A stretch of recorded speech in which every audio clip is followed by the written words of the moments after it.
So as యూజువల్గా లేసి fresh up అయిపోయి జిమ్కి అయితే వచ్చేసానమాట. So every Saturday leg workout prefer చేస్తాం కాబట్టి లెగ్ వర్కౌట్ అయితే చేసేసాను. సో ఈరోజు ఫైనల్గా నేను మా మమ్మీకి ఒక చిన్న సర్ప్రైజ్ అయితే ప్లాన్ చేశానమాట. సో సర్ప్రైజ్ వచ్చేసి శారీ.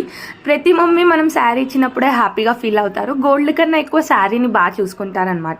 సో మీలో ఎంతమంది మీ మమ్మీకి శారీ గిఫ్ట్ చేస్తూ ఉంటారో ఒక చిన్న లైక్ అయితే కొట్టేయండి. సో ఫైనల్గా నేనైతే షాపింగ్ మాల్కి వెళ్ళిపోయాను. ఈ స్కై బ్లూ కలర్ శారీ అయితే చాలా నచ్చింది. కాకపోతే ఏంటి అంటే ఆ క్లాత్ కొంచెం నాకు మంచిగా అనిపించలేదు. సరే కొంచెం ట్రెండీగా తీసుకుందామని చెప్పేసి టిష్యూ క్లాత్లో అయితే తీసుకున్నాను. చాలా అంటే చాలా ప్రీతిగా ఉండే. అండ్ ఇది వచ్చేసి 1650 రూపీస్ అనమాట. సో టోటల్గా 3 శారీస్ తీసుకున్నాను. ఒకటి స్కై బ్లూ కలర్ది అండ్ ఎల్లో అండ్ ఇంకొకటి వచ్చేసి వైన్ కలర్లో అయితే తీసుకున్నాను. మా మమ్మీకి 2 శారీస్ సెలెక్ట్ చేసుకోమన్నాను. సో తను వచ్చేసి 2 శారీస్ సెలెక్ట్ చేసుకుంది. ఎంత హ్యాపీగా ఫీల్ అయింది తెలుసా, నాకైతే చాలా హ్యాపీగా అనిపించింది. ఇది మా అక్కకు అనమాట. సో మా అక్క చాలా ట్రెండీగా వేసుకుంటుంది కాబట్టి ఇది. Subscribe, bye.